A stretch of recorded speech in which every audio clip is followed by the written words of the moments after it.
Is Omicron traveling with you? After Alpha, Gamma, and Delta, this new variant of the coronavirus is now making headlines.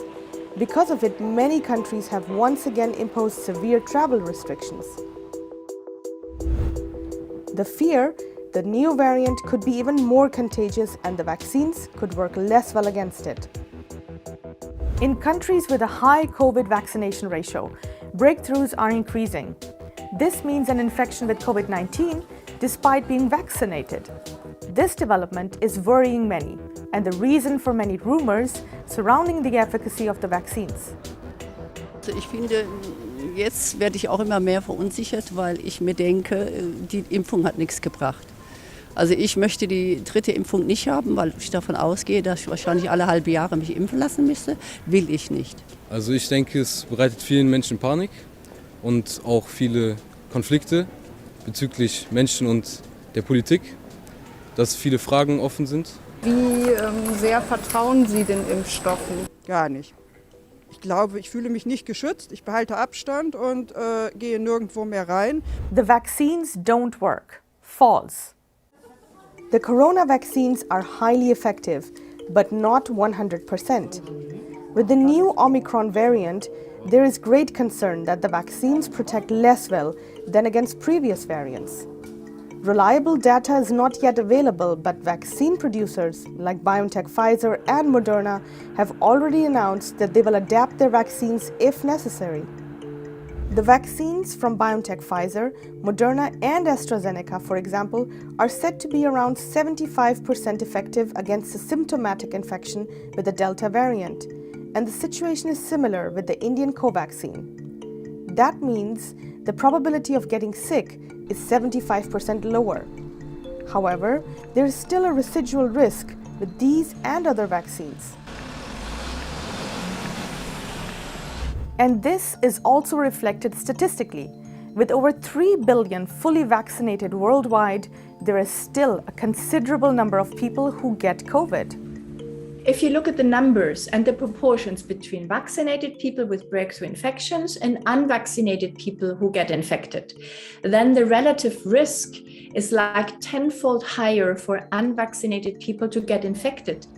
However, at the moment, we do have very high levels of infection rates, and they produce a pressure on the vaccinated people. And so all of a sudden, the people at risk are the so-called low responders who have already a little declined response.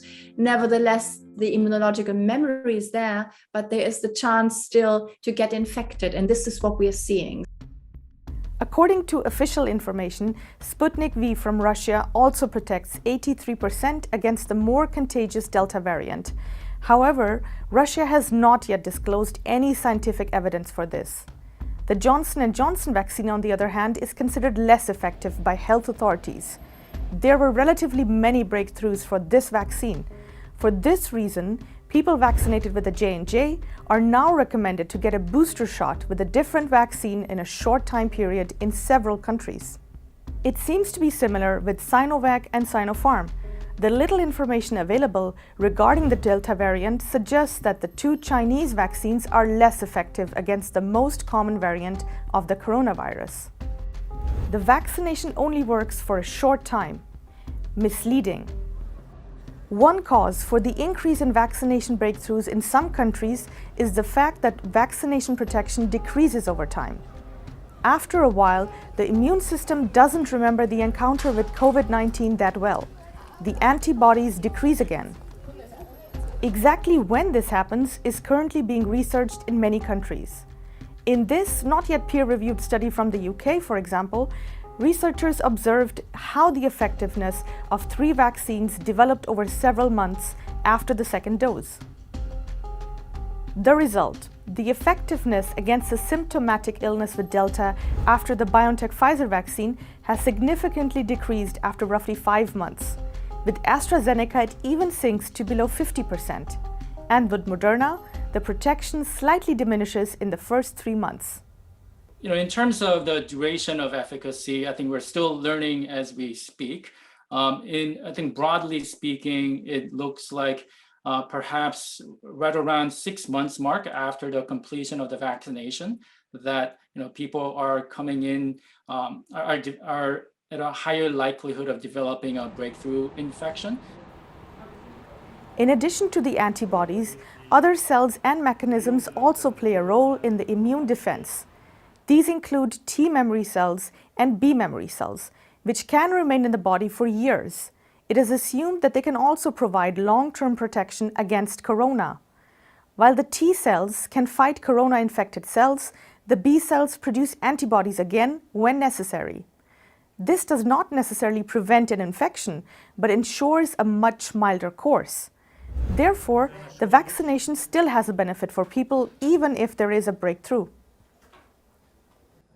Overall speaking, I think we are definitely seeing that the breakthrough cases are far milder in terms of the symptoms they develop compared to those who are unvaccinated. This was the headline of Bild, the largest circulating German tabloid. 45% of the over 60-year-olds in the hospitals are vaccinated. What was vaccination actually good for? Misleading. It is true that in Germany, for the age group of 60 and above, there were as many COVID patients in hospitals who were vaccinated as those who had not been vaccinated. But that doesn't mean that both groups are equally likely to end up there. For example, let's say out of 100 people, 90 are vaccinated and 10 are not. Then 2 vaccinated and 2 unvaccinated end up in hospital. So there are actually 50% vaccinated and 50% unvaccinated. But one must not forget that the 2 unvaccinated hospital patients come from a much smaller group of people. Seen in this way, 20% of all unvaccinated people end up in hospital, and only 2.2% of all vaccinated. That is a big difference. For the age group under 60, the vaccination breakthroughs and breakthroughs with a difficult course are even fewer, because the younger you are, the lower the risk of a serious COVID disease and a breakthrough in vaccination. Der alte Mensch altert ja nicht nur an Jahren, sondern es altert auch sein Immunsystem. Damit baut er weniger Antikörper auf. Und leider wurden durch Studien auch festgestellt, dass beim alten Menschen die Antikörper auch schneller abgebaut werden und der Schutz damit nicht so lange erhalten bleibt. Pre-existing conditions can also be a reason for the corona vaccination to not work as well, such as diabetes, cancer, or cardiovascular diseases. That is why health authorities in many countries recommend booster vaccinations, especially for these risk groups and for the elderly.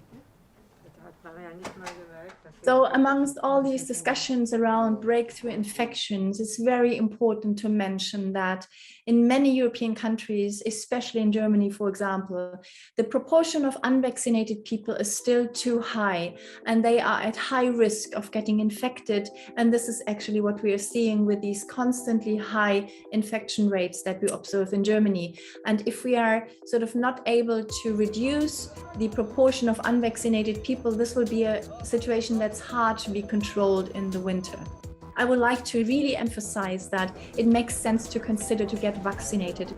To sum it up, vaccine breakthroughs do not mean vaccination failure. We know the vaccines do not offer a complete protection, also because they were developed against the initial virus and not its variants. However, they do protect from hospitalizations and severe cases. As the protection decreases over time, and not everyone is protected to the same extent, booster shots are highly recommended. What about you? Are you planning to get a booster shot?